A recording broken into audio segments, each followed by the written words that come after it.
Hi, I'm Kyle Jardine, the BPIF economist and author of our Printing Outlook report.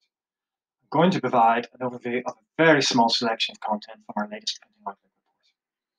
Printing Outlook is our state of trade survey for the printing and printed packaging industry. It produces quarterly trends and forecasts and data on other topical or relevant issues such as COVID-19, Brexit, and other lobbying matters.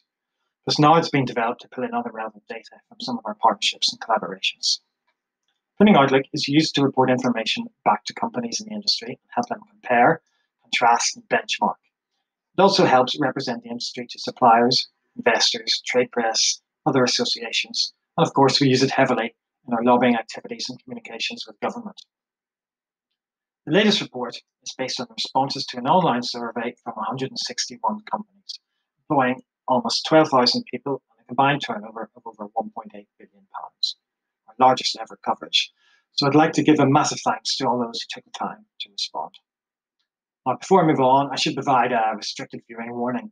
Some of this content is fairly downbeat and downright negative. I'm afraid there's no getting around that, as we are only too well aware we are in the midst of a crippling pandemic that has huge health and economic impacts for society today. However, I will attempt to highlight some positivity and areas for hope too. This is one of the headline charts from the latest report. It shows changes in the volume of output. We asked companies if the volume of their output has gone up, down, or stayed the same in the last 3 months. The balance is the difference between the ups and downs. And this forms the darker actual line in the chart. We also ask what their expectations are for the next 3 months.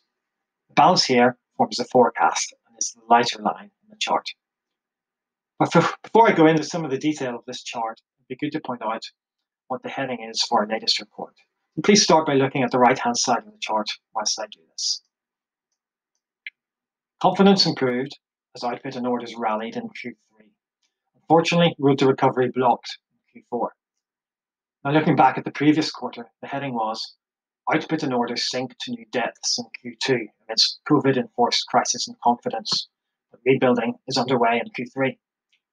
And prior to that, demand and confidence decimated in Q1 as COVID-19 impact strikes the printing industry, Q2 to bear the brunt of the downturn. I think that helps the chart tell a story. Generally find that the forecasts are pretty accurate and the actual line tracks the forecasts very closely. If the lines separate, it's an indication that there's been a shock. Clearly the gap in the Q1 2020 figures is the onset of the COVID pandemic. The last example of such a significant shock was in 2016 when we had the EU referendum. You can see that the current recession is clearly depicted by a dip in output. However, Q3 was a significant improvement on Q2, just not quite to the level that the forecast had suggested. Disappointingly, but unsurprisingly, expectations for Q4 are not showing a seasonal upturn. In fact, no further recovery at all is yet expected. This is a similarly constructed chart, but confidence in the general state of trade in the industry. Here, confidence, boosted by government support schemes and an improvement in the level of work coming through, did recover more sharply in Q3. But the tightening of restrictions once again, and the continued uncertainty surrounding Brexit trade deals, is a dent to confidence as we progress into Q4. However, this could change. There's no doubt that the news of a number of vaccine options, their rollout plans, and the hope this sparks are a beacon of light to confidence, even in the knowledge that it will take time to filter through. A favourable trade deal with the EU could improve the mood further.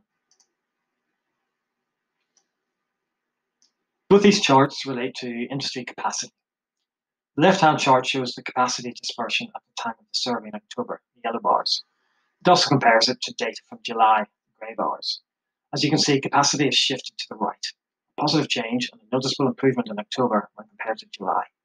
The vast majority of companies were operating at between 60 and 99% capacity in October. The chart on the right-hand side is another depiction of capacity. This one used to be set up to highlight the proportion of companies that were working below 100% capacity. This was okay under normal circumstances, but during the pandemic, it quickly became clear that pretty much all companies were operating below 100% capacity, at least for a while. And so the chart was entirely meaningless. However, I've reconfigured it so that now shows firms working above 70% capacity. It's the darker orange part at the bottom, and those working below 77% capacity. That's the lighter yellow part at the top.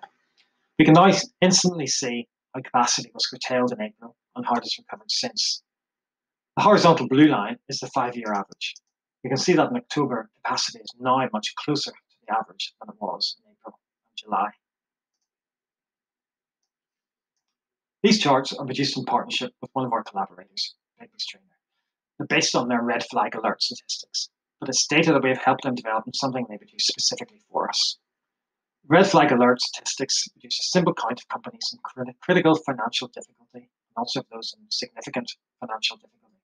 Critical is considered to be those with county court judgments totaling £5,000 or more or winding up petitions. Fortunately, the count of these remain at a low level in our industry. Significant is those companies that are subject to court actions or have poor, insolvent, or out-of-date accounts. The significant count is shown in the chart at the top left. I've circled the latest data. As you can see, after a period of stability, there's now been a significant rise in the number of companies now considered to be under significant financial pressure. The chart on the bottom right gives a more complete picture as it includes the full spectrum of financial health for the largest 5,000 companies in the industry. It rates their credit risk. On the plus side, 39% of companies are currently strong and secure, whilst 27% display an average credit risk. However, 25% are considered to be more risky and 9% are high risk. The concern is that the orange and red parts of this chart are now starting to grow.